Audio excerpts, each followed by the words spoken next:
Well, let's start with a rhetorical question. Who doesn't love Barry Gray?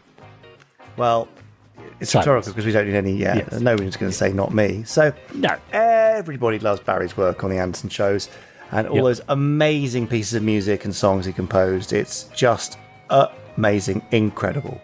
So Barry, as you know... It's amanding. It is truly amanding. It gets the thumbs up from the Randomizer himself, I'm sure. Anyway, look, Barry was the primary musical arranger of all Anderson shows from The Adventures of Twizzle in 1957 through to the end of the first season of Space 1999. The only major production he missed scoring during that time was The Protectors.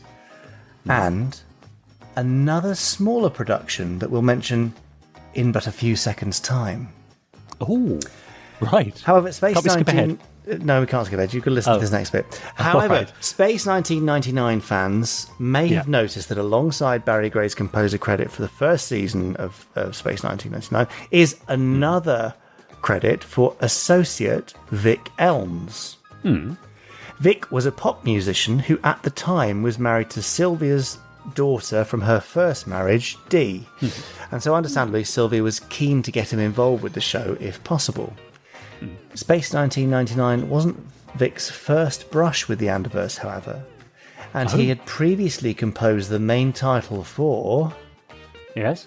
The Investigator. Oh, right, okay.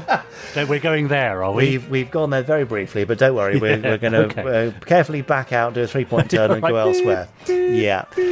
So despite that... and the dalliance with the Investigator, Vic was given the credit of musical associate on Space 1999, where his most notable contribution to the series was the electric guitar solo on the opening and closing theme. Oh, nice. We say most notable because the rest of the time on the series for him was pretty short-lived and pretty disastrous. No. He performed another electric guitar track during a fight scene for the episode Matter of Life and Death, and was then asked to provide a full score for the episode Ring Around the Moon. Unfortunately, there was one tiny problem. Right. Vic couldn't actually write music. Okay. Oh, and there was another problem in that he didn't know how to conduct an orchestra. Yikes. He'd been in several bands in the early 70s, so his way of working was to basically sit down with a guitar, bash out some tunes and see what worked and what didn't. Which is fine when you've got time to experiment like that, just jamming with some mates, but not so fine when you've got a full orchestra in the building ready to record a score for a television series, when time is very much money. Yes. So, when the day came to record the score for Ring Around the Moon, which, if you're wondering, was the 6th of May 1974...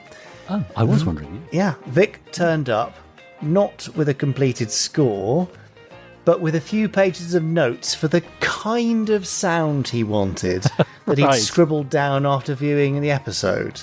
Oh. When the orchestra refused to work with him, Vic finally had to ask sound editor Alan Willis to take the baton instead, smooth things over with the musicians, and together they all improvised the score largely from scratch.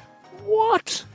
So, the next time you watch Ring Around the Moon, which we're absolutely not recommending that you rush to do, because it's not one of the show's better episodes, and when you're wondering why the incidental music sounds so different from the traditional Barry Gray score, beyond the short reused section from Thunderbirds, well, now you know why. It was pretty much all improvised on the recording day. It was much shorter than the standard Barry Gray score by about at about just 5 minutes.